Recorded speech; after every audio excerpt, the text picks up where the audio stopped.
కేచిరి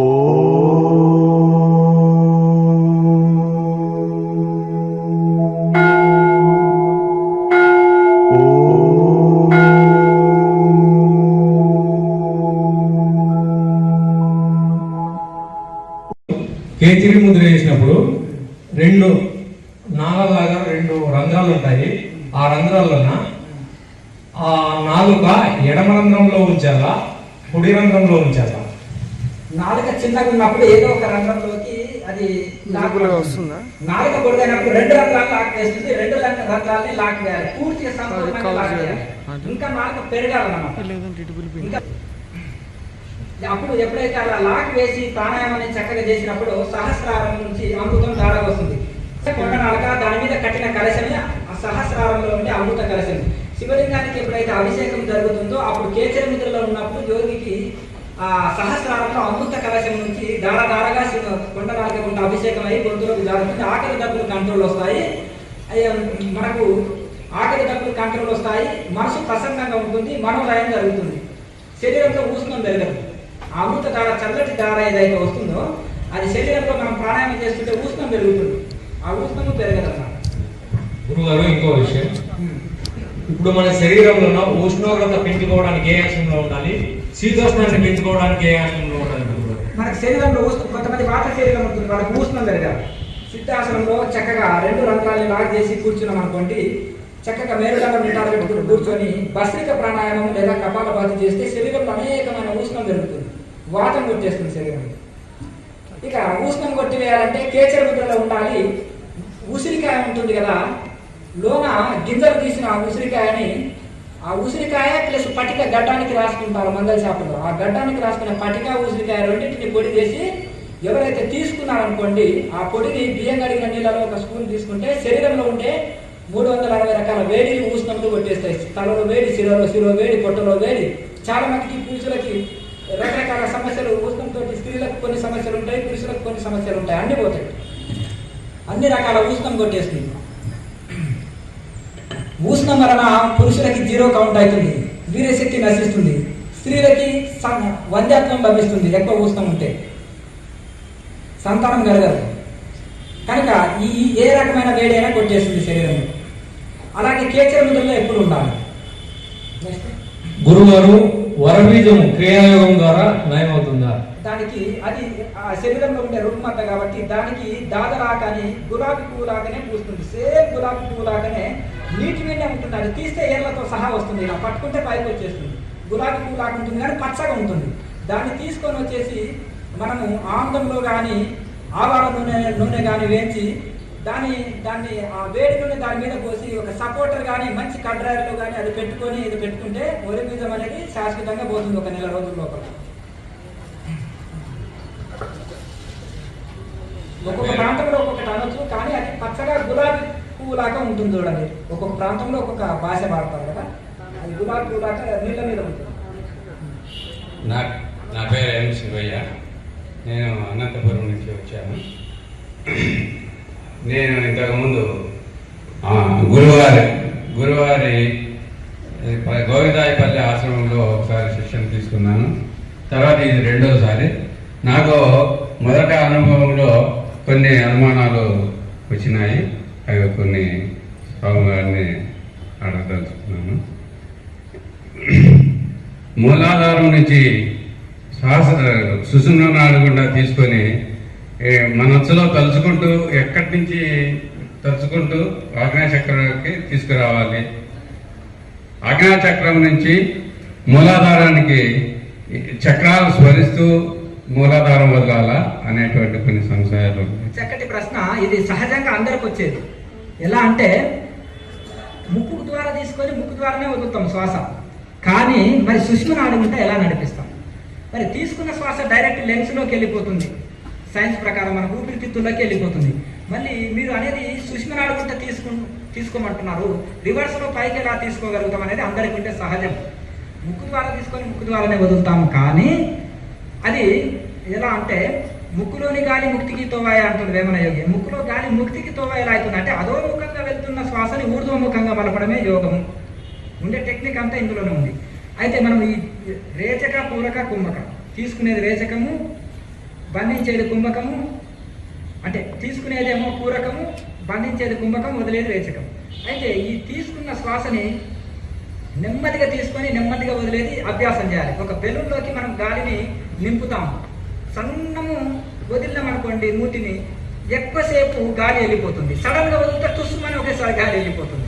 అలా కాకుండా ఇక్కడ టెక్నిక్ మీద మనము కేచర ముద్రలో ఉంటున్నాము, కంట్రోల్గా నెమ్మదిగా తక్కువ శ్వాసను ఎక్కువసేపు ఒకేసారి పీల్చుకుంటూ మనకు ముక్కులో గాలి సడన్గా పీల్చుకుంటాం. అలా చేయకూడదు. తక్కువ శ్వాసని కంట్రోల్గా నెమ్మదిగా ఎక్కువసేపు తీసుకోవాలన్నమాట. కనుక మనం ఆ బెలూన్లో ఇట్లా సన్నము వదిలితే ఎక్కువసేపు వదులుతాం, సడన్గా వదిలితే ఒకేసారి వదులుతాం. అట్లా కంట్రోల్గా ఆగకుండా కంటిన్యూగా తీసుకోవాలి. అయితే సూక్ష్మనాడుగుంటా తీసుకున్నట్టు భావనాయుక్తంగా తీసుకోవాలి. చేయగా చేయగా చేయగా కొంతకాలము మనము పెనం మీద దోశ చక్కగా వేయలేని వాళ్ళు గాలిలో దోశ వేస్తారా చెప్పండి? కిందనే నాట్యం చేయలేని వాళ్ళు గోడ మీద నాట్యం చేస్తారా? కింద నాట్యం పర్ఫెక్ట్ అయినప్పుడు గోడ మీద కూడా నాట్యం చేయగలుగుతాం. అలాగే ఇది ఇప్పుడు బైక్ నడిపే వాళ్ళు కొండల మీద కూడా నడుపుతుంటారు కొంతమంది, అవునా? అది ఎందుకంటే కంట్రోల్ వచ్చినప్పుడు హ్యాండిల్ వదిలి కూడా యువకులు చాలా మంది ఎట్లా హ్యాండిల్ వదిలి కూడా బైక్ నడుపుతుంటారు. అంటే అంతా ఏ విద్యల్ని కానీ మనం ప్రావీణ్యం వచ్చిందంటే మనము కళను కూడా ప్రదర్శించవచ్చు. అలా ఇట్లా చేయగా చేయగా అది ఆటోమేటిక్గా సుష్మిన నాడుకుంటా రివర్స్లో పైకి ప్రాకుతుంది. అది కొంత టైం పడుతుంది, మొదటి రోజు ఎవరు చేయలేరు అలా. కానీ చేయగా చేయగా చేయగా మొదటి రోజు బైక్ ఎవరి చేతులు వదిలి నడపరు. కనుక అలా చేయగా చేయగా ఇది అభ్యాసం అవుతుంది. అప్పటి వరకు మాత్రము భావనాయుక్తంగా సుష్మ నాడుగుంటా బైక్ తీసుకున్నట్టుగా సుష్మ నాడుగుంటా ఆజ్ఞాచక్రం నిలుపుకొని మళ్ళీ సుష్మ నాడుగుంటా మూలాధారంలో వదిలినట్టుగా భావనాయుక్తంగా చేయండి. కొంతకాలానికి చేయగా చేయగా ఆటోమేటిక్గా సుష్మ నాడిలో రివర్స్లో పైకి ప్రాకుతుంది. గుంటల్ని యాక్టివేట్ అయినప్పుడు సుష్మ నాడుగుంటా మనకు ఊహాగానాలకు తావులేదు యోగంలో. ఇది ప్రాక్టికల్ సైన్స్, అనుభవపూర్వకమైంది. రాత్రిపూట మనం పడుకున్నప్పుడు కూడా ఒంటి మీద ఒక చీమ ప్రాకుతుంటే మన చెయ్యి ఇలా దాన్ని దులిపేసుకుంటాం. ఎందుకు? నిద్రలో కూడా మనకు ఆ యొక్క స్పష్టంగా శరీరం మీద చీమ ప్రాకినట్టు స్పష్టంగా అనుభవం కలుగుతుంది. ఇక్కడ కూడా కుండలిని యాక్టివేట్ అయినప్పుడు, చైతన్యం అయినప్పుడు అది సుష్మ నాడుగుంటా పైకి ప్రాకేది మనకు స్పష్టంగా తెలుస్తుంది. ఇది గురువులు చెప్పిన అనుభవం, శాస్త్రం చెప్పింది. స్వయంగా తపస్సు చేసినప్పుడు మనకు సాధన క్రియ చేస్తున్నప్పుడు అనుభవం కలుగుతుంది సాధకుడికి. ఆ సుష్మ నాడిలో ఎప్పుడైతే శ్వాస పైకి ప్రవేశిస్తుందో అనంతమైన శాంతిని, తన్మయత్వాన్ని మనం ప్రతి సాధకులు అందుకుంటుంటారు. మనం ఎంతసేపు గంటల తరబడి కూర్చున్నా, ఒక గంట సేపు కూర్చున్నట్టే 10 నిమిషాలు కూర్చున్నట్టే ఉంటుంది అప్పుడు. కనుక చేయగా చేయగా సుష్మ నాడిలు ఓపెన్ అయ్యి సుష్మ నాడుగుంటా శ్వాస పైకి ప్రవేశిస్తుంది. అది సహస్రారంలో స్థిరమైనప్పుడు, అనాహతంలో స్థిరమైనప్పుడు ఓంకార నాదం పుడుతుంది. ఆజ్ఞాచక్రంలో స్థిరమైనప్పుడు జ్యోతి దర్శనం జరుగుతుంది. సహస్రారంలో స్థిరమైనప్పుడు సమాధి స్థితి కలుగుతుంది. కనుక అది చేయగా చేయగా ఒక్క రోజులో పీజీ పిహెచ్డీ చేయలేము. మొదలు ఓనమాలు దిద్దాలి, తర్వాత 1వ తరగతి 2, 3 తరగతులు పీజీ పిహెచ్డీ వరకు చేయాలన్నమాట. కనుక అలా పీజీ పిహెచ్డీ చేసినప్పుడు ఒక గురుస్థానంలో ఆవిర్వహించగలుగుతాం. ఒక రోజులో గురువులు కాలేము. కనుక ఈ యూట్యూబ్ గురువుల హంగామా ఉంది ఇప్పుడు. కనుక అట్లా కాకుండా అనుభవపూర్వకంగా ఉండాలి ఏ విద్య అయినా. కనుక మీరు దీన్ని అనంతము సాధన అనేది సముద్రం లాంటిది. ఒక్కొక్క ఋషులు ఎన్నో సంవత్సరాలు తపస్సు చేశారు. కానీ ఏ విద్యలో పరిపక్వత స్థితి కావాలన్నా శాస్త్ర ప్రకారం 12 సంవత్సరాలు తీవ్ర తపస్సు చేసిన వాళ్ళకు ఆత్మానుభూతి, సమాధి స్థితి కలుగుతుందని శాస్త్రం చెప్తుంది. ఇంకా అంతకంటే ఎక్కువ పట్టవచ్చు, తక్కువ పట్టవచ్చు, మనం చెప్పనికి లేదు. తీవ్రమైన సాధకులకు చెప్పబడ్డది. కనుక మనం నిరంతరం సాధన చేస్తుంటాం. నిరంతరం చేయగా చేయగా సుష్మ నాడి అనేది నడుస్తుంది, కనుక తాము నడుస్తుంది. జ్యోతి కనబడే దానికి జ్యోతిముద్రలో ఎన్నిసార్లు వేయాలి? శ్వాసను ఆగ్నేయ చక్రంలో ఎంతసేపు నిలపాలి? అయితే జ్యోతి ముద్ర ప్రారంభంలో 3 సార్లు వేయాలి. మొదటిసారికే జ్యోతి దర్శనం కలిగింది అనుకోండి, ఇంకా అక్కర్లేదు. ఇప్పుడు అన్నం తిన్న తర్వాత మళ్ళీ తింటాము, తినం కదా. జ్యోతి ముద్ర లక్ష్యమైంది జ్యోతి దర్శనం చెప్పడం. మొదటిసారికే దర్శనం అయింది అనుకో, ఇంకా అవసరం లేదు. దర్శనం కాలేదనుకో 3 సార్లు చేయాలి జ్యోతి ముద్ర. ఇంకొకటి, ఎంతసేపు కుంభకం చేయాలనేది 2వ ప్రశ్న. శక్తి కొలది. శరీరాన్ని బిగపట్టి కష్టంగా శరీరాన్ని ఇబ్బంది పెట్టి చేయకూడదు. శరీరం సహకరించిన కొత్త వాళ్ళు ఒక 10 సెకండ్స్ 20 సెకండ్లు ఆపగలిగితే చేయండి, పర్వాలేదు. మొదటి రోజు నేను 30 సెకండ్లు ఆపగలుగుతున్నాను అనేవాళ్ళు ఆపొచ్చు, ఇబ్బంది లేదు. కనుక శక్తి కొలది, శరీరంకు ఇబ్బంది లేకుండా శరీరం సహకరించినంత సేపు బంధించవచ్చు. మరి బాబా వారు ఏం చెప్పారు? సత్యసాయి బాబా వారు జ్యోతి ముద్రలో 7 నిమిషాలు కుంభకం చేస్తే ఆత్మజ్యోతి దర్శనం అవుతుంది, దైవ దర్శనం జరిగి సాధకులు ఒక తన్మయత్వ స్థితి అందుకుంటున్నారు అనేది సత్యసాయి బాబా వారి సొత్తుల్లో వారు ఆ పుస్తకంలో తెలియజేశారు. సత్యవతి అమ్మగారు ఒక దగ్గర కూర్పు చేశారు అది సూక్తులన్నీ. మరి వారు స్వయం అనుభవంతో చెప్పారు ఆయన. ఎందుకంటే మరి మొదటి రోజు 7 నిమిషాలు నేను చేయాలని ముక్కు పట్టుకొని ఆస్తామండి. ముక్కు పట్టి చేసే ప్రాణాయామం కాదు, సహజ ప్రాణాయామ ఇది. కనుక మెల్లమెల్లగా వెళ్ళాలన్నమాట. మొదటి రోజు బైక్ వదిలి చేతులు వదిలి నడిపితే పర్ఫెక్ట్ బైక్ రైడర్ అన్నారు అనుకోండి, మొదటి రోజు సాధ్యం కాదు కదా, మెల్లమెల్లగా సాధ్యమవుతుంది. కనుక మనం మెల్లమెల్లగా 10 సెకండ్స్ నుంచి ప్రారంభించండి. మనం ఏపీ నుంచే స్టార్ట్ చేస్తాం, పీజీ దాకా చదివేది ఉంది. కనుక మెల్లమెల్లగా 10 సెకండ్లు, 15, 20 సెకండ్లు, 30 సెకండ్లు, 1 నిమిషం, నిమిషంన్నర, 2 నిమిషాలు, 3 నిమిషాలు ఇలా పోతుంది అనుకోండి. ఇక మొదలు ఎంత కష్టంగా ఉందో అంత తర్వాత అంత సుఖంగా ఉంటుంది. ఏ పని అయినా కానీ మొదలు కష్టంగా ఉంటుంది, రానప్పుడు వచ్చినప్పుడు సుఖంగా ఉంటుంది. ఎత్త దగ్గర విషయం ఇవా పరిణామే అమృతోపమం. స్వామి నేను మనసు నిలపలేకపోతున్నా గాలి చేతులు అదుపు పట్టినట్టుగా అన్నప్పుడు అర్జునుడు కృష్ణ పరమాత్మను అంటే, అర్జునాది అభ్యాసైనతు కౌంతేయ వైరాగ్యైనచ గృహ్యతే. అభ్యాస వైరాగ్యములతోటి, అభ్యాసం అంటే నిరంతరం ప్రాక్టీస్ ఎవ్రీడే. తర్వాత అభ్యాసము, వైరాగ్యము అంటే ఈ ప్రపంచమంతా నిస్సారం, భగవంతుడు ఒకటే శాశ్వతము, అదే నాకు దైవానుభూతే కావాలని ఒక వైరాగ్యంతో తీవ్రంగా శరణాగతితో శ్రద్ధతో నిరంతర సాధన చేస్తుంటే అది మనసును వశం చేసుకోవడం కూడా సాధ్యమే. కృష్ణ పరమాత్మ చెప్పిన జవాబు. అయితే ఇంకొకటి, ఇది మనం రోజు ప్రాక్టీస్ చేయగా అది సాధ్యమవుతుంది, మనసు వశమవుతుంది ప్రతి ఒక్కరికి కూడా. గురువుగారికి ప్రణామాలండి. మనసులో సార్ నాది వెస్ట్ గోదావరి డిస్ట్రిక్ట్ పెనుగొండ అండి. నాకు ఒక 1 మంత్ క్రితం ఒక డౌట్ వచ్చిందండి. ఎలా అయినా సరే మిమ్మల్ని కలవాలి, సార్ని నా డౌట్ క్లియర్ చేసుకోవాలని చెప్పి రోజు తప్పన పడుతున్నాను మీ గురించి. నాకు సడన్ గా అనంతపురం డిస్ట్రిక్ట్ నుంచి ఫోన్ వచ్చిందండి, స్వామివారు జ్ఞానానందగిరి గారు ఇక్కడికి వస్తున్నారు అని చెప్పేసి. మాది యాక్చువల్గా పెనుగొండ వెస్ట్ గోదావరి. ఇక్కడ అనంతపురంలో పెనుకొండ ఉందండి, పెనుకొండ. అది అయితే వాళ్ళు పెనుగొండ ఏమనుకుని చెప్పి వీళ్ళు నాకు ఫోన్ చేశారు అనమాట. పెనుకొండ అనుకుని చేశారు, కానీ మాది పెనుగొండ అండి. అంటే యూనివర్స్ ఎలా అయినా సరే సార్ని కలవాలన్న ఆ పట్టుదల నన్ను, నాకు కాల్ వచ్చి సార్ వస్తున్నారని చెప్తే వాటి మహమ్మద్ నాకు డౌట్ క్లారిటీ అవుతుందని చెప్పి టికెట్ రిజర్వేషన్ కూడా చేయించుకోలేదు. అప్పుడప్పుడు సడన్గా ఈ ఏసీ టికెట్ చేయించుకుంటూ రావడం జరిగిందండి. అయితే నాకు ఈ క్రియాయోగం గురించి నాకు ఉపయోగాత్మకత చదివినప్పుడు తెలిసింది సార్. ఎలా అయినా సరే ఈ క్రియాయోగం నేర్చుకోవాలని నేను మనసులో అనుకుంటే ఆ పరమహంస యోగానంద దాంట్లో జాయిన్ అయ్యానండి. అయితే అది 1 year కంప్లీట్ అయితే తప్ప క్రియాయోగం ఇవ్వని చెప్పారు. అప్పుడు బుక్స్ నేను తెప్పించడం జరిగింది. అయితే ఎలా అయినా సరే క్రియాయోగం నేర్చుకోవాలన్న తపంతోనే ఉన్నప్పుడు ఒక యూట్యూబ్ వీడియో కనిపించింది సార్ మీది. జ్ఞానానందగిరి గారు యూట్యూబ్ గోవిందాపల్లిలో ఇలా క్రియాయోగ దీక్ష ఇస్తున్నారని చెప్పారు. అదే పరమహంస యోగానంద ద్వారా క్రియాయోగం నేర్చుకోవాలంటే రాంచీ వెళ్ళాలని చెప్పారు. రాంచీ వెళ్ళాలంటే అంత లాంగ్ నాకు మరి పరిచయం లేక మమ్మల్ని వెళ్ళలేమో, ఎలా అయినా నేర్చుకోవాలనుకుంటే మీ వీడియో ద్వారా నేను నాగరికర్ణాలు వచ్చి అక్కడ ఈ క్రియాయోగం తీసుకోవడం జరిగింది సార్. అయితే అప్పటి నుంచి మీరు తీసుకున్నప్పటి నుంచి నేను క్రమం తప్పకుండా చేస్తున్నాను. శరీరంలో రకరకాల మార్పులు కావడం జరిగింది.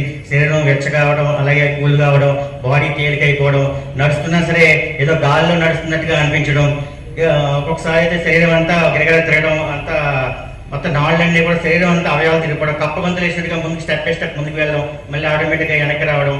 అప్పుడు ఏమనిపించింది, నాడీ మండల శుద్ధి ఏమైనా జరుగుతుందేమో అనుకున్నాను కొన్ని వీడియోలు చూస్తేని. ఆ శరీరం ఎక్కువగా ఊగుతూ ఉండేదండి. భయం వేసి మళ్ళీ కరెక్ట్గా చేస్తున్నా లేదనిపించేది. బాడీ ఊగిపోవడం, తలంతా తిరిగిపోవడం, ఆటోమేటిక్గా పాములాగా శరీరం కింద నుంచి మూలాధార నుంచి ఇలా పైకి ఇలా వచ్చేసి పాము అలా ఆడుతుంది కదా, ఆ టైప్లో శరీరం నా చేతులు ఆటోమేటిక్గా దానికి అవే లేచిపోవడం, ఆటోమేటిక్గా నమస్కారాలు పెట్టడం, పైకి నమస్కారం, వెనక్కి నమస్కారం, ముందుకి నమస్కారం, అలా చుట్టూరు ఆటోమేటిక్గా నమస్కారాలు అట్లాగే నమస్కారం నేను పెట్టేవాడిని కాదు, అట్లాగే చేతులు నమస్కారాలు పెట్టేవండి. నాకు ఏదో అర్థమైంది కాదు, ఎందుకు ఇలా జరుగుతుందో తెలిసేది కాదు. అయినా క్రమం తప్పకుండా చేసేవాడిని. అయితే 1 year కంప్లీట్ అయిపోయిన తర్వాత క్రియాదీక్ష రమ్మని చెప్పారు వాళ్ళు, పరమహంస యోగానంద గారు. మొన్న మధ్యలో 1 month క్రితం నేను క్రియాదీక్ష తీసుకున్నప్పుడు వాళ్ళు నోటి ద్వారా గాలి పీల్చుకొని నోటి ద్వారా వదలమని చెప్పారు. అక్కడ నాకు కన్ఫ్యూజ్ వచ్చేసింది. ఇదేంటి ఇప్పుడు దాకా నేను సార్ చెప్పినట్టుగా ముక్కు ద్వారా గాలి పీల్చుకొని ముక్కు ద్వారా చేస్తున్నాను, ఇప్పుడు నోటి ద్వారా గాలి పీల్చుకొని నోటి ద్వారా చెప్తున్నారు. అది పరమహంస యోగా, అది కూడా మహావతార్ బాబాజీ ద్వారా వచ్చిందే కదా. ఇప్పుడు అక్కడి నుంచి నాకు అది చేయాలి తెలియక అది కొన్ని టైమ్స్ ఇది కొన్ని టైం చెప్తున్నాను. ఇది మీ దగ్గర ఎలా అయినా మీ దగ్గర చేయాలనుకున్నాను. అయితే ఇక్కడ చూడండి, వాళ్ళు కేచర ముద్ర అనేది తీసేశారు సార్. అవునండి, కేచర ముద్ర అనేది తీసేసినప్పుడు శరీరంలో ప్రాణాయామం చేస్తుంటే హీట్ పెరుగుతుంది కదా. మరి ఆ హీట్ కంట్రోల్ చేయాలంటే మరి ఇంకేదో ఒక టెక్నిక్ చెప్పాలి కదా.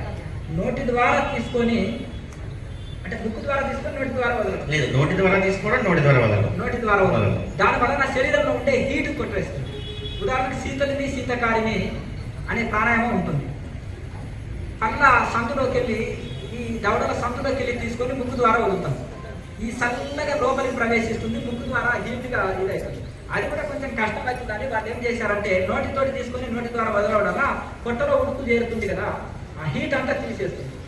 వాళ్ళు కేచరి తీసేసిండ్రు కాబట్టి ఇది అందులోకి ప్రవేశించారు చెప్పలేదు కనుక ఈ కేచరి చేసే వాళ్ళకి అది అవసరం ఉండదు. ఇప్పుడు మనము ఇడ్లో దోశలో తిన్నారండి, టిఫిన్ తిన్నారు, ఏదో ఒకటి తిన్నారు కదా, ఆకలి పోయింది, ఇంకా ఇంకా ఇంకోటి రెండోది కోరదు కదా మన మనసు, కనుక ఒకరు దోశ తినవచ్చు, ఒకరు ఇడ్లీ తినవచ్చు అంతే. అయితే ఇంకొకటి మనకు ఇక్కడ ఇది లాహిరి మహర్షి ఏదైతే చెప్పారో దాన్ని అందులో మార్పులు లేకుండా ఉన్నది ఉన్నట్టుగా ఇది చెప్పడం జరుగుతుంది. అంటే పరమహంస యోగానంద గారు ఆ సమయంలో ఏం చేశారంటే కేచర ముద్ర అని అక్కడ ప్రాక్టీస్ చేస్తే నీకు ఇన్ని లాభాలు ఉంటాయని వరకు ఏం చేశారంటే ఫారినర్స్ అంతా వెళ్ళి డాక్టర్ దగ్గరికి వెళ్ళి నాటక పొడుగానికి కింద కోపించుకున్నారు. నారాయణ ఆపరేషన్స్ చేయించుకునే వరకు అందరికీ ఏం మిగిలిందా అంటే కేచర ముద్ర రాలేదు, పైగా నత్తిపోయింది. తప్పిడి మాట్లాడుతుంటే నవ్వుతారు కదా, ఈయన క్రియాయోగంటే అంత నత్తి మాట్లాడుతున్నాడు అంటే అందుకనే లాయరి మాసే తాడనము దోహనము ఇవి మనకు ఇవన్నీ ఉంటాయి, రకరకాలుగా ఇవి ఉంటాయి, తాడనము దోహనము మర్దనము అని నాటక ఎక్సర్సైజ్ల పేర్లు ఇవి. అయితే ఛేదనం అనేది నాటక కింద కట్ చేయడం అనేది దాన్ని తీసివేశారు. ఎందుకంటే వీళ్ళు అస్తవ్యస్తంగా కట్ చేసి నాటకలో పట్టు తప్పి నత్తి మాట్లాడుతున్నారు అనుకోండి, ఇది క్రియాయోగి అంతా నత్తి మాట్లాడుతున్నాడయా అంటారు. కనుక అలా ఇది తప్పు అని దాన్ని ఖండించారు లాయర్ మాస్టర్. ఎప్పుడైతే పరమహంస యోగానంద గారు 1000 మంది ఒకటే రోజు నాటకాన్ని కట్ చేసుకున్నారో ఇది వేరే దారిలో వెళుతుందని దాన్ని తీసివేసి, ఇక మరి హీట్ పెరిగితే మరి ఎట్లా తగ్గించుకోవడం అంటే నోటి ద్వారా తీసుకొని నోటి ద్వారా వదిలేని ఇది టెక్నిక్ పెట్టి ఆయన ఇంకోటి ఆసనాలు కూడా వేయలేరు కదా అందరూ, కనుక శరీరాన్ని ఇలా ఊపడం అలా ఊపడం కొన్ని ప్రవేశపెట్టారు. ఇంకొకటి సింపుల్ పద్ధతులు ప్రవేశపెట్టారు, ఆసనాలు వేయలేని వాళ్ళకి. తర్వాత సూక్ష్మ వ్యాయామం లాంటివి కొన్ని ప్రవేశపెట్టారు. ఇంకొకటి అక్కడ వీరు డైరెక్ట్ యోగం అంటే తెలియదు కదా, వాళ్ళ కోసం కొన్ని మార్పు చేర్పులు లోన్ చేశారు. మన భారతీయులు అందరూ గ్రహించగలుగుతారు కాబట్టి లాయర్ మహాశయ చెప్పింది ఎలాంటి మార్పు లేకుండా ఉన్నట్టు అందించడం జరుగుతుంది కదా. ఇంకొకటి హిందీలో ఇంగ్లీష్లో మన తెలుగు వాళ్ళకి అర్థం లేని చదువు వ్యర్థం కనుక ఒకటి అర్థమై ఒకటి అర్థం కాకుండా ఇబ్బంది పడకుండా స్పష్టమైన తెలుగులో నేర్చుకున్నప్పుడు సందేహాలన్నీ తొలుగుతాయి. ఎంత భాషల పరిపక్వత స్థితిలో వచ్చినా ఈ యొక్క ఆధ్యాత్మిక భాష లాంగ్వేజ్ వేరే ఉంటుంది కనుక వాళ్ళకు ఇబ్బంది కలగదు.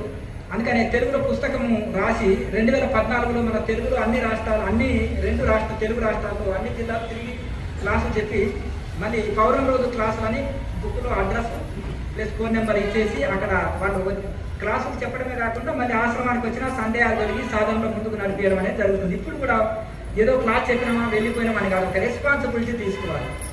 ఇప్పుడు ఛానల్లో ప్రశ్న జవాబులు వేలకు ప్రశ్న జవాబులు ఉంటాయి. మీరు రెగ్యులర్గా దాన్ని ఫాలో అయితే మీరు చేస్తుంటే సాధన చేస్తుంటే ఇప్పుడు కొన్ని సందేహాలు వచ్చినాయి, వారం తర్వాత ఇంకా కొన్ని డౌట్లు వస్తాయి. మీరు ఈ డౌట్లు ఎవరు తీర్చాలి?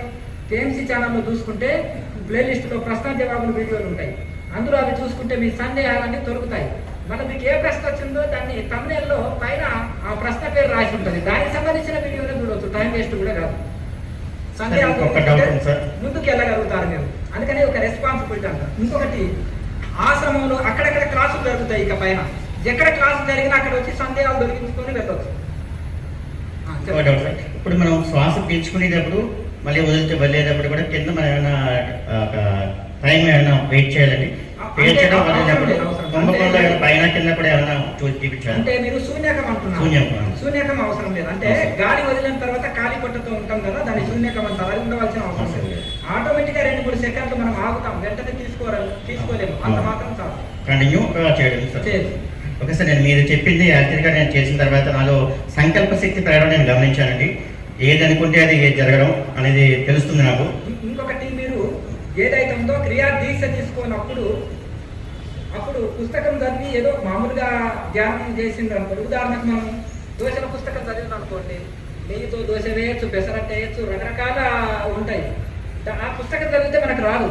ఒక ఆయన ఏం చేశారంటే స్టవ్ మీద అన్ని పెట్టాడు వంట, పెట్టిన తర్వాత దాన్ని స్టవ్ వెలిగించని చెప్పలేదు, సాయంత్రం వరకు వంట అయితే లేదని ఒకటే భార్య భర్తలు కొత్తగా వంట నేర్చుకున్నారు. అయ్యా స్టవ్ వెలిగించినావా, మరి మంట లేని వంట ఎట్లా అవుతుంది అంటే ఆ పుస్తకంలో లేదండి, అది స్టవ్ వెలిగించమని లేదన్నారంట. అంటే లేకపోతే మరి వెలిగించకపోతే వంట అవుతుందా? కనుక పుస్తకం జ్ఞానం అనేది అర్థం. అయితే ఓన్గా మెడిటేషన్ చేసినప్పుడు మనకేంటంటే శరీరం కలిగిందనుకో ఇదే కరెక్ట్ మెడిటేషన్ అంటాం, ఇవన్నీ తల ఊసిందనుకో అదే రైట్ మెడిటేషన్ అంటాం. ఇక్కడ బాడీ మైండ్ కంట్రోల్ మెడిటేషన్ అని ఇక్కడ చెప్పడం జరుగుతుంది. బాడీ మైండ్ కంట్రోల్ లేనప్పుడు ఏం జరుగుతుంది? సేపు వంకుతుంది అనుకో, రాయగలుగుతామా? మనిషికి ఇలా వంకుతుందండి పక్షవాతం వాళ్ళు రాయగలుగుతారా? రాయలేము. ఈ ధ్యానంలో బాడీ కదలడం పోవడం జరుగుతుంది కదా. అయితే అన్ని మతాలని గౌరవించడం నేర్చుకోవాలి మనం.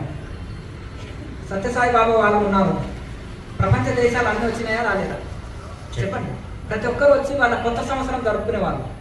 కమ్యూనిస్టులైన చైనా వాళ్ళు వచ్చేవాళ్ళు, ఇంకా ఇతర దేశాలు, మన రకరకాల అన్ని దేశాల్లో కూడా వచ్చేసి ఆయన తన సొంత మనిషి లాగా అనుకున్నారు. అంతేనా? ఒక సొంత గురువు అనుకోండి, కొంతమంది దైవమే అనుకున్నారు, కొంతమంది గురువు అనుకున్నారు, లేకపోతే మన సొంత మనిషి అనుకున్నారు. ఎందుకు? ఆయన అన్ని మతాలని గౌరవించాడు కనుక అందరూ ఆయన వారిని కూడా గౌరవించాలి. కనుక మన ఆరాధన, మనం దైవారాధన, మన ధ్యానము మనం చేసుకోవాలి, ఇతర ధర్మాన్ని కూడా మనము గౌరవించాలి. కనుక అది గౌరవం ఇచ్చి పుచ్చుకోవాలి. అయితే ఇక్కడ నార్మల్ ధ్యానంలో ఏమవుతుందంటే బాడీ మైండ్ కంట్రోల్ ఉండదు. ఈ యోగ మార్గంలో ఏదైతే ప్రాణాయామ అభ్యాసం చేసి ధ్యానం చేసామనుకో బాడీ మైండ్ కంట్రోల్ ఉంటుంది. బాడీ మైండ్ ఎప్పుడైతే కంట్రోల్ ఉంటుందో, ఇప్పుడు మీరు చేతులు షేక్ అవుతున్నాయి, బండి నడపగలుగుతారా? కారు నడపగలుగుతారా? చేతులు షేక్ అవుతున్నాయి. బైక్ నడపగలుగుతారా? ఇప్పుడు మనకి చక్కగా కూర్చుంటేనే కదా కాన్సన్ట్రేషన్, చక్కగా స్థిరంగా కూర్చున్నప్పుడే వెహికల్ డ్రైవింగ్ కూడా చేయగలుగుతాం. కనుక ఇక్కడ కూడా మెడిటేషన్ కుదరాలంటే బాడీ మైండ్ కంట్రోల్ మెడిటేషన్. ఇప్పుడు మనం ఏమనుకుంటామంటే తెలియక ఏదో ఒక యూట్యూబ్ ఛానల్లో యూట్యూబ్ గురించి చాలా మంది ఉంటారు, అదో లేకపోతే ఎవరు ఏదో ఫ్యాషన్ కోసం కూడా పుస్తకాలు రాస్తుంటారు, కొంతమంది పండితులు కూడా అంటారు వాళ్ళని. ఇంకా కొంతమంది డబ్బుల కోసం కూడా పుస్తకాలు రాయొచ్చు అనుకోండి. కనుక అది సగం, ఇప్పుడు మనం సగం తెలిసిన వాళ్ళ దగ్గర మన ట్రీట్మెంట్ చేయించుకున్నాం అనుకోండి, స్టూడెంట్ దగ్గర ట్రీట్మెంట్ చేయించుకున్నాం అనుకోండి, పర్ఫెక్ట్ ఉంటుందా? పుట్టకు వస్తాడు కత్తెర అందులోనే మర్చిపోతాడు ఆపరేషన్లో, అంతేనా? కొన్ని పేరు అవుతుంటాయి. పర్ఫెక్ట్ డాక్టర్ 20 ఆపరేషన్లు చేసినా కానీ సంచిని కత్తరించి కుట్టేసినట్టే స్పీడ్గా చేస్తాడు, పర్ఫెక్ట్ ఉంటుంది, అన్ని రకాలుగా బాగుంటుంది, ఎక్కువ చేయగలుగుతారు. అలాగే అనుభవం అనేది చాలా ముఖ్యం. ఇప్పుడు ఒక టీచర్ కావాలంటే ఏం చేయాలి? పీజీ PhD పూర్తి చేయాలి. ఇప్పుడు కూడా ఎన్ని పరీక్షలు పెడుతుంది గవర్నమెంట్, బీఈడీ అంట, డిఈడీ అంట, రకరకాలుగా ఇది చేస్తారు. అప్పుడు డిగ్రీ ఉంటే టీచర్ జాబ్ ఇచ్చేది, 70 కూడా టీచర్ జాబ్ ఇచ్చిన రోజులు ఉన్నాయి. కానీ ఇప్పుడు ఎన్ని పరీక్షలు వచ్చేసినాయి చెప్పండి? టెట్ రాయాలి, ఇవన్నీ ఉన్నాయి. అయితే ఇన్ని ఒక డాక్టర్ కావాలంటే, ఒక ఇంజనీర్ కావాలంటే, ఒక కలెక్టర్ కావాలంటే ఒక పీజీ PhD పూర్తి చేసుకోవాలి. మనం ఆధ్యాత్మికంగా ఏం చేస్తారంటే ఒక రోజు ట్రైనింగ్ ఇచ్చి చెరో నువ్వు గురువు చందాలు వసూలు చేసుకోవచ్చు, సెంటర్ కట్టవచ్చు, మంచిగా ప్రచారం చేసి కుర్చీ మీద నువ్వు నిద్రపో, కింద శిష్యులు నిద్రపోతారు, హాయిగా ఇంకా గురకబెట్టి నిద్రపోండి మ్యూజిక్ పెట్టుకొని అనే కాడికి వచ్చింది. అర్థమైంది కదా? అంటే అంటారు కదా, చేతుల పైసలు పెట్టి వాడు చెడిపోయా, చెవుల మంత్రం చెప్పి వీడి చెడిపోయా అన్నట్టుంది, అంతేనా? కనుక అట్లా ఈ విధంగా కాకుండా మనము అందులో పర్ఫెక్ట్ అయినాక ఇది చేయాలి. కనుక తెలియజేసేలో చేసినప్పుడు మెడిటేషన్ వేరే ఉంటుంది, గురువు సమక్షంలో నేర్చుకొని ప్రాక్టీస్ చేసినాక దానికి దీనికి చాలా డిఫరెన్స్ ఉంటుంది. కనుక పర్ఫెక్ట్ నేర్చుకొని పర్ఫెక్ట్గా వెళ్ళాలంటే లైన్ వైజ్ గా క్వశ్చన్ అడిగేటోళ్ళు ఎవరు అంటే రండి, ఒక లైన్ అయిపోయినాక ఒక లైన్, ఫస్ట్ ఈ లైన్ మీరు అడిగే వాళ్ళంటే ఇక్కడికి వచ్చేయండి, ఎవరు లేకపోతే నెక్స్ట్ లైన్ కాబట్టి ఇక్కడికి రండి. నాకు జన్మనిచ్చిన తల్లిదండ్రుల పాదాలకు జై. నాకు గురుపుదేవి ఇచ్చిన హిమాలయ క్రియ యొక్క జ్ఞానానంద గురుదేవ పాద పద్మములకు ప్రణామాలు తండ్రి. తప్పు ఉప్పు చేసించాలి చెల్లించండి. నేను ఆగస్టు 12వ తేదీ అంటే 2022లో ఉపదేశం చేసుకున్నాను. ఇప్పుడు 3వ సంవత్సరం అవుతున్నది. నాకు ఎన్నో ఆటంకాలు, యజ్ఞాలు, కాళ్ళకి చేతులకి తగిలేకి చాలా మూపుగా తగ్గుతున్నాయి. ఈ మనకు మాయనే చాలా తొలగలేదు. నాది అనంతపురం జిల్లా ముందు, ఇప్పుడు సత్యసాయి జిల్లా చెన్నైపట్టిపల్లి మండలము, ఎన్ఎస్ గేట్ దగ్గర నాగసముద్ర గ్రామము. మేము అక్కడ పౌర్ణమికి ఆగస్టులో క్రియాయోగ ఆసన దగ్గర ఉపదేశం తీసుకున్నాము. రామకృష్ణ సార్కి ధన్యవాదాలు, మళ్ళా మహాలక్ష్మి మేడం వారికి ధన్యవాదాలు, మళ్ళా మహావతార్ బాబాకి గురు పరంపరకు జై, లాహిరి మహర్షికి జై, విక్టేశ్వరికి మహారాజ్ గురుదేవ్కి జై, పరమహంస యోగానంద గురుదేవ్ పాదాలకు జై, నిత్యానంద స్వామి పాదాలకు జై, ప్రణవానంద స్వామి పాదాలకు జై, అవధూతగిరి మా గురువు గారైన గురువు అవధూతగిరి మహారాజు గురువు పాదాలు పాదపద్మలు ప్రణామాలు. గురుదేవ, ఈ మాయ నుంచి తొలగాలంటే నాకేం చేయాలి? నాకేదో విజ్ఞాలు ఆటంకాలు చేతులకి కాళ్ళకి తగిలింది. నేను చేయడం నేను బాగా ధ్యానం చేసినాను. ఇప్పుడు ధ్యానం చేయకపోయినా ధ్యానం పొగరుకోకుండా చాలా ఆటంకాలు వస్తున్నాయి. ఒకటి చూడండి, రాముడికి కష్టాలు లేవా, కృష్ణుడికి లేవా, ఋషులకి లేవా? అందరికి ఉన్నాయి కదా. రమణ మహర్షికి లేవా, వీపు గుండు అయింది 3 సంవత్సరాలు, అందులో పురుగులు కూడా పడినాయి. రకరకాల మహానుభావులకు ఇలా చెప్తూ పోతుంటే రామకృష్ణ పరమహంసకు గొంతు క్యాన్సర్ వచ్చి రకరకాలుగా ఆయన కూడా ఇబ్బందులు పడ్డారు.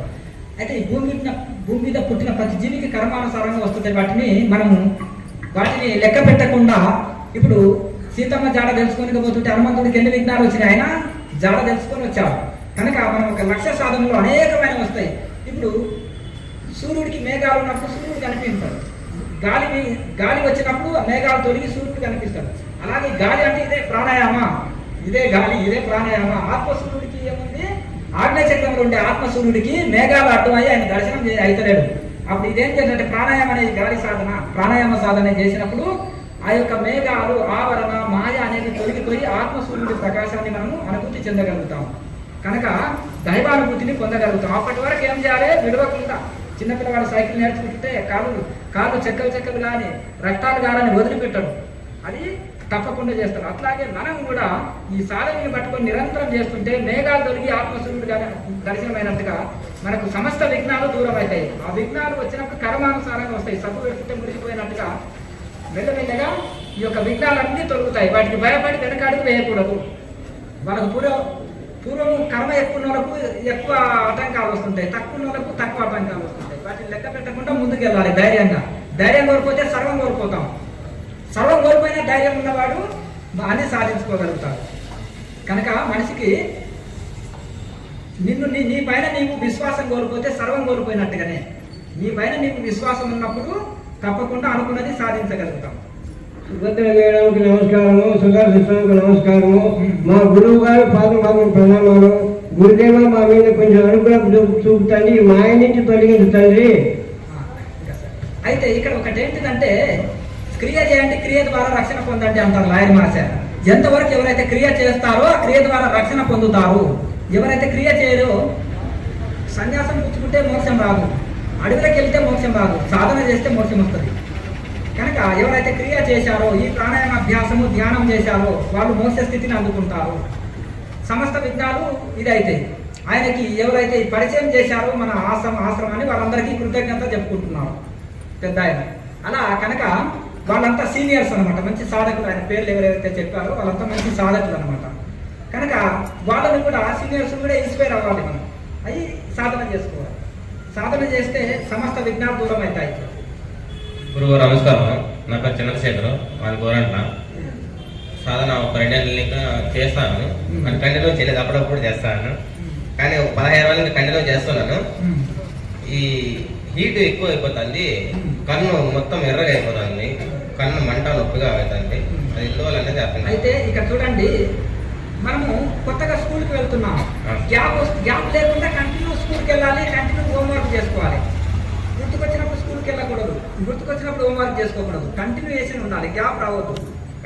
నేను మొదలే కొత్తగా వెళ్తున్నాం, అక్షరాలు మర్చిపోతాం. కంటిన్యూగా చేసుకుంటే మనం చదువు ముందుకు వెళ్తుంది. అలాగే ఇక్కడ గ్యాప్ లేకుండా చూసుకోవాలి. ఇంకొకటి, శరీరంలో హీట్ అంటే కొంతమంది ఆటోమేటిక్గా సహజంగా హీట్ బాడీ ఉంటుంది. ఈ ప్రాణాయామం చేస్తుంటే కొంత హీట్ వస్తుంది. కనుక కేచర ముద్రని చక్కగా ఉంచుకోవాలి, కేచర ముద్రలో ఉండి కొద్దిగా చలవ చేసే పదార్థాలు, దోసకాయ, సోరకాయ ఇటువంటివి తీసుకోవాలి.